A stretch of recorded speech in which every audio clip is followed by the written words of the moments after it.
Hi there everyone, here we're looking at parallel lines, and this sort of thing in the green up here is just talking about how if two lines are parallel, then their gradients would be equal. So that's not a difficult concept there. So looking at this example here, we're looking at these two lines and saying if they're parallel. So if we look at equation 2 and rearrange that, so write it as 4y equals 3x minus 10, and then divide both sides by 4, we get y equals 3 over 4x minus 10 over 4, which is 5 over 2. And then we can just look at the gradient here, and we notice that it's the same as the gradient of the other equation. So in this case, we can say they are the same. So yes,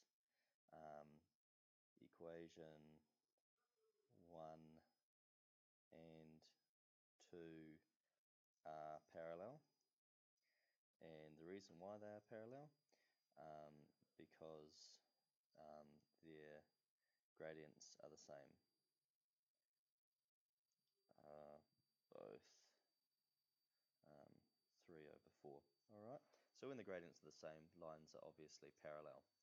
Okay, looking at this example here, what is the equation of the straight line that passes through this point and is parallel to this line? So if it's parallel to this line here, then we're going to have to find the gradient of that line.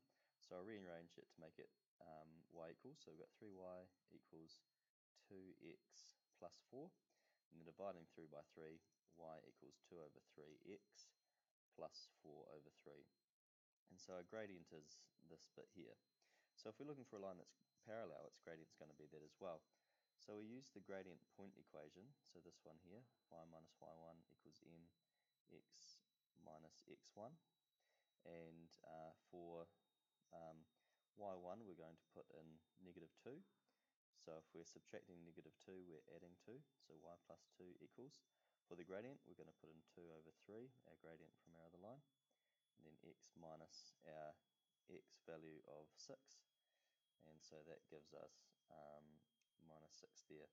Then we just expand and simplify. So y plus 2 equals 2 over 3x minus 4, and if we bring it all onto one side, we've got y equals 2 over 3x minus 6, and that's our final answer in terms of y equals.